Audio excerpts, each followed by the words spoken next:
except two areas, of course, Kashmir and Palestine, where the controversy continued. But other than that, all boundaries, howsoever sketched, drawn, or demarcated on ground in Africa, in South Asia, and other parts of the world, attained finality. Now, this attaining of finality was simultaneously rhyming with understanding that now war has become unlawful. We will not resort to war.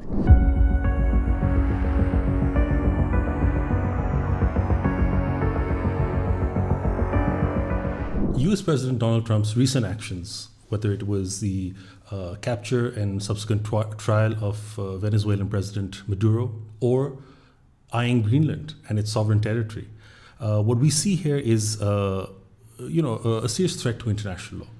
And at the same time, we also see President Trump basically giving a clean chit to Benjamin Netanyahu, who has been, potently accused of genocide, crimes against humanity, and war crimes. So what do we make out of all of this? To better understand this, I'm delighted to have with me Mr. Ahmed Bilal Soofi. He is advocate of the Supreme Court of Pakistan, as well as president of the Research Society of International Law. Welcome, sir. Thank you very much, Oves. So I wanted to begin by asking you, what do you make of these recent actions of the Trump regime, the Trump administration, acting which would seem very contrary to international law and what the basic tenets of international law are? What do you make of this, sir? I think it's an extraordinary development in our times, right before our eyes. The international law, as we understood in terms of its potential, in terms of its vitality, has been badly bruised. And now we see a situation where the US government, that was traditionally associated with standards of human rights, standards of upholding rule of law at a global and domestic levels, and international lawyers from the United States were always in the lead to negotiate international treaties and conventions. That very country is choosing to make declarations that it will attack other countries. It will occupy territory, let's say in Greenland. In Venezuela, we just noticed that such an action did actually take place, despite the fact that it was violating international law. And now there's a threat posed to Canada, of all the countries next door. There's a threat posed to Iran. There's a threat posed to several other countries. So I think what is really happening is a complete disregard of the norm of international law, making the institution of United Nations less effective. But I still believe that norm, despite being hurt or bruised, is still intact. And if you notice the way the entire global community has reacted unanimously, it is on the strength of this norm of non-interference, of political independence, which has been codified in the UN Charter, particularly in Article 2.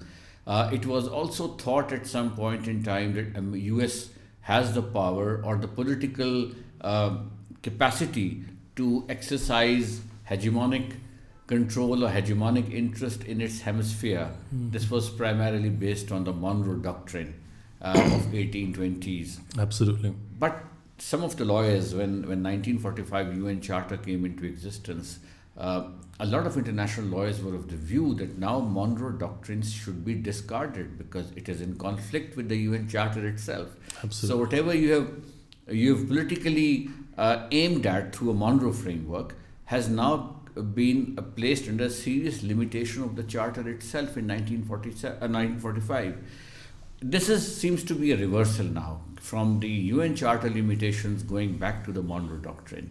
And of course, unilateralism is the word, if I were to summarize it from an international law standpoint, that there is now a very clear position of the Trump administration, and let's clarify this. Trump administration may be thinking differently from the Congress. Trump administration may be thinking differently from the State Department, from the legal advisory office, and so on. So that's where we are. So I would summarize in response to your question that international law is down but not out. All right, that's good to hear. So we'll be discussing this, but I just wanted very briefly to ask you, the UN Charter, you mentioned that, and it lays out a scheme of sovereign states, equality between these states, and non-interference. Could you explain what the basic essence of that is, sir? Well, historically, if you remember, we all have been students of history, and we study about empires occupying title, territory, one after another. So during, before 1945 and backwards in time, 2,000, 3,000 years ago, the legitimate mode to acquire territory was always occupation, aggression. It Conquest. was perfect conquest. It was perfectly legitimate that you could conquer a territory, put your flag on the fort and now declare the title. This is mine. And that is how it used to be done. But there was a cost to all this and to this bloodshed and this invasions, and there was no serious development. Everyone was worried who will be the next entity attacking. So people were looking, behind their shoulder to see, and constantly the entire focus of the human race was focused on military equipment and military planning and so on. When 1945 Charter basically said, stop, we will now onwards not attack each other.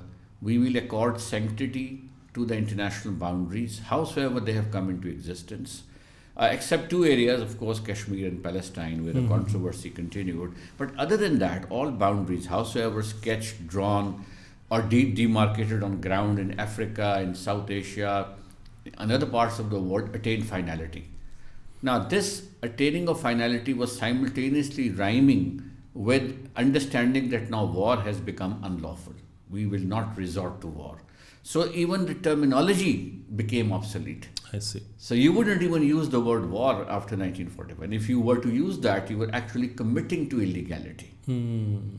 So if you remember, the Department of War as it existed before 1945 UN Charter in the US administration was then renamed as Department of Defense, because you could use force after 1945 only in defense. I see. Only in self-defense. So to comply with the legal commitment under the Charter, the Department of War in US was renamed as Department of Defense. That's very interesting. I didn't know that. Yeah. And interestingly, now we see an attempt by Pete Hegseth, who's the current Secretary of Defense, but he wants to be called the Secretary of War, and rename this. Exactly. So when they renamed that, as a person who has taken interest in international development, and I use those developments as a benchmark to assess which way foreign policy intends to go. So I felt alerted.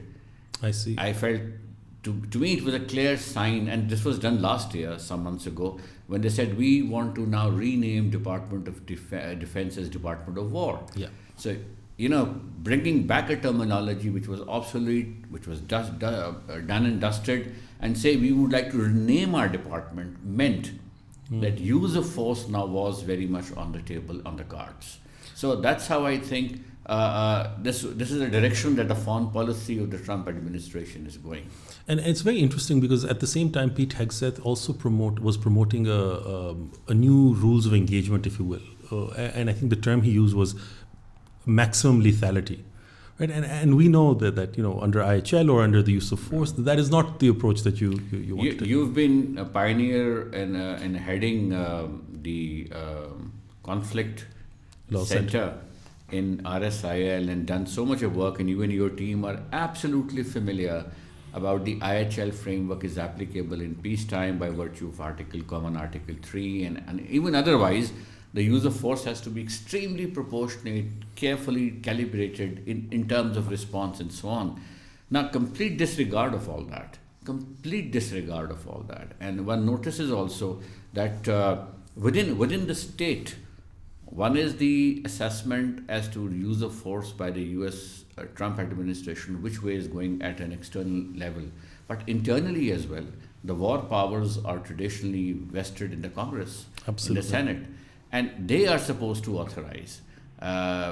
So it's a lot of questions are being raised on that account as well. Absolutely. I mean, within the US, the constitutionality of this particular, attempts, whether it's capturing a sitting president of a foreign country or whether it's taking, Greenland by force, if you will, though we do see quite a bit of, I think, opposition coming about from specifically the Greenland issue. Within the US, we've had a visit by US officials to, I think, some European capitals just to assure them that, this is something that we are not on board with. Right? At the same time, Europeans are genuinely worried about this, right? And I think they've sent troops even, just as a show of, though I don't think that there's any equivalence in terms of military balance between the Europeans and the Americans, but they've sent troops to Greenland to show that their solidarity behind this. But sir, this leads to another question. If an attempt is made, right, and nothing is beyond the pale of reality anymore, if an attempt is made, this would have a very serious impact on NATO, because NATO's underlying foundation is an attack on one state, is an attack on all of us. But this is an attack on one state from within. What do you think would be the future of NATO then? I see, if the current foreign policy continues, I see a meltdown in NATO. Okay, well. I think NATO is on its way to, it might become extinct. Wow. For the way it's going. I mean, the speed with which it is going, the statements after statements after statements being matched correspondingly by European leaders. You can see the intense way in which the whole debate is proceeding, and U.S. government is saying we really have no regard for whether NATO stays or not. Wow. And as one of the European leaders said, so should we close your bases and ask you to take your nuclear weapons? I mean, that's a very serious issue. You have the nuclear weapons in possession of the NATO members, and still you are choosing to create an annoyance within the NATO community, and absolutely confident about that. So this shows that as some of the administration people or those who sympathize with them are of the view that even if NATO goes, doesn't matter, because we are footing the bill, so why should we bother in a long-term sense? That's how they're looking at it. So it's not merely Greenland, it is also bringing to a very clear conclusion to the NATO and its forces and expenses that the US may have in relation to NATO matters. Absolutely, and it's very interesting, because when we see the UN Charter, we see this concept of regional arrangements and collective self-defense. Yes. Absolutely, sir. And the real epitome of this has been NATO, right? It's been the prototype. It's been the what we really understand as collective self-defense. And I tell you, Oves, there might be international lawyers in French ministry and the German ministry and UK Home Office who must be struggling to figure out that if one of the NATO members, walks in the opposite direction to the treaty itself, is he still a member?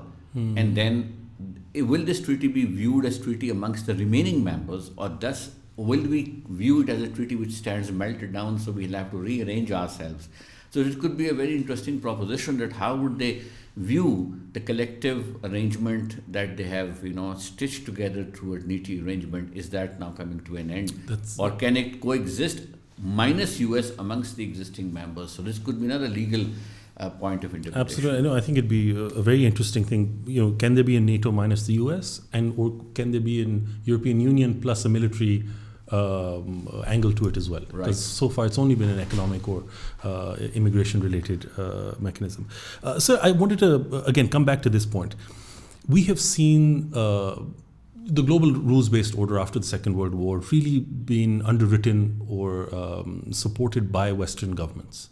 And it's at the same time that we're now seeing the Western governments pull back from this, whether it was during the Gaza, genocide that was being committed over there, the atrocities being committed there, and what we expected was some sort of criticism of the Israeli government.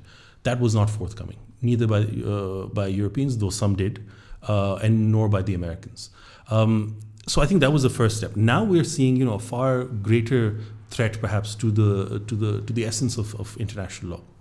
Do you feel that with the Europeans and maybe the Americans stepping back, that international law will collapse? Or do you feel that there might be another party, maybe the Chinese or maybe someone else, who will step into that vacuum that is created? Wes, before I answer specifically this, let me tell you that the whole idea of not using force, not going for aggression or declaring war illegal is not a creation of those who drafted the UN Charter. Okay. It represents a civilizational maturity of several civilizations. Absolutely. Chinese, Russians, Islamic, English, American, whosoever. Everyone suffered over a period of time through war. So there was the collective subconscious was, we should find a way out of this. let's have a peaceful setting, let's have bilateral relations, multilateral frameworks, let's focus on science, technology, excellence, and so on.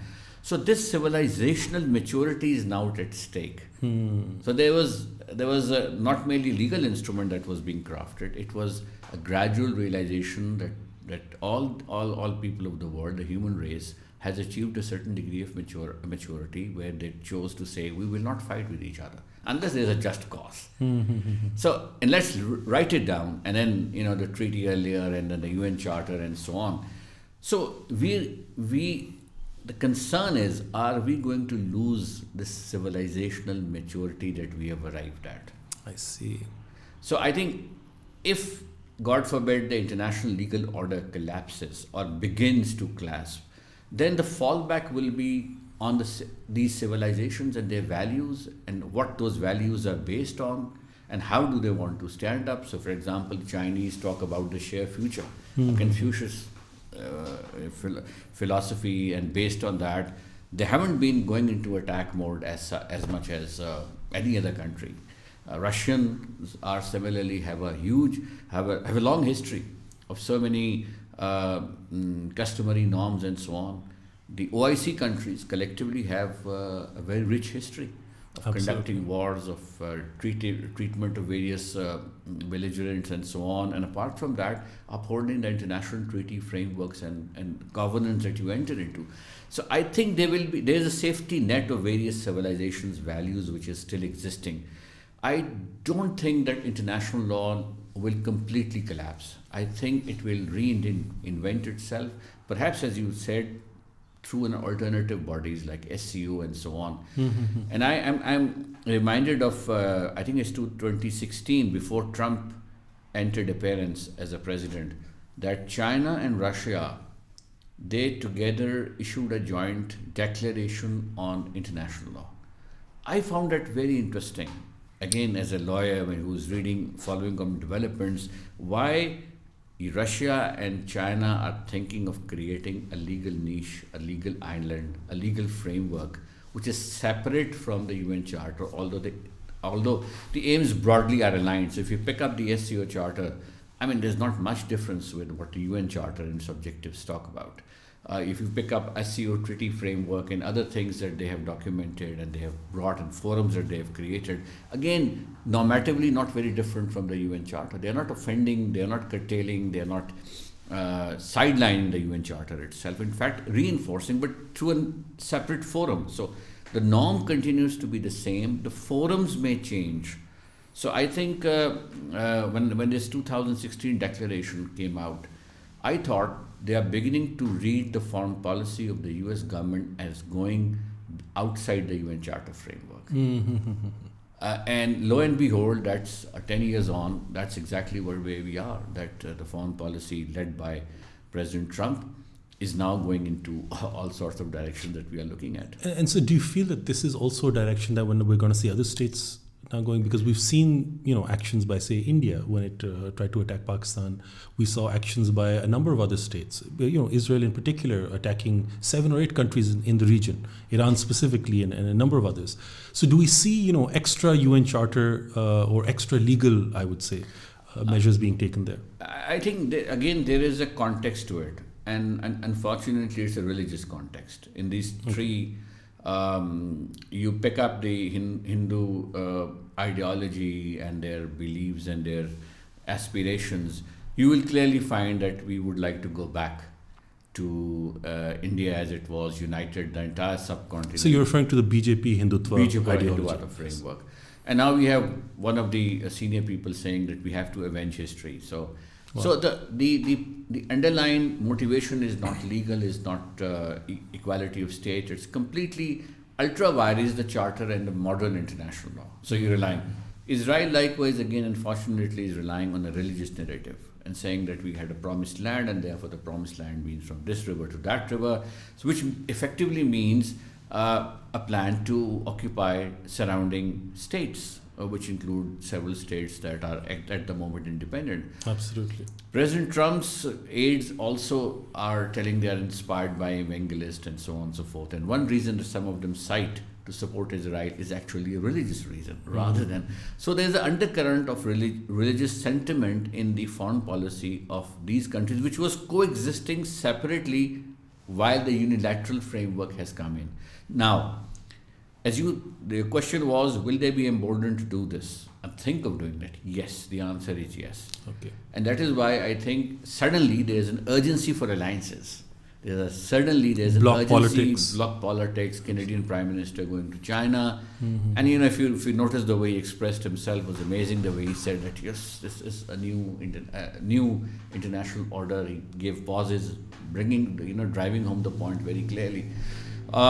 We also have the alliances with Pakistan and Saudi Arabia. Absolutely. Suddenly the Middle Eastern countries felt unnerved. The Turks are thinking of joining it, which was unheard of. Which is unheard of, which is going to be remarkable. But you see, they are being compelled to do that. It's not voluntary engagements. I mean, we were there for the last 70 years, but nobody thought of doing that. So now they have been pushed and they are finding, they have to find solutions and remake the alliances. And I think EU leaders are also saying that we need to rethink alliances, which literally means why shouldn't we talk to Russians and why shouldn't we talk to China? So I think these alliances will be the counterforce in the realpolitik domain to any expansionist designs that India or other countries may have in the region. And lucky for us, last May we had a military victory, which was globally recognized. So that has given us, some additional, I would say, impetus to perhaps lead the region, not in an entire sense, but considerably be a major player of the region. Mr. Soofi, one particular issue that I found, which really, I think, changed the dynamics when it came to international law, especially for the Global South, I think, was the Palestine issue. The way these atrocities took place. Why do you feel Palestine was particularly fatal or particularly damaging to the international rules-based order or to international law as it stands today? Well, we have to treat it as an exception to a general rule-based order. Otherwise, you will make the entire legal order sink with it. It's a great failure of entire human race.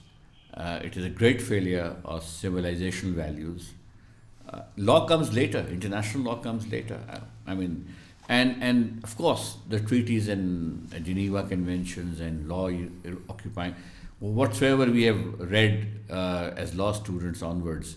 And there are verdicts on that. Not that it's my opinion or you as a VAS is saying that or somebody else is saying that. International Court of Justice, as credible forums like International Court of Justice, making a very clear categorical declaration that there is an issue of title. It doesn't have a title. It has to be treated as an occupier in West Bank, in Gaza, and so on.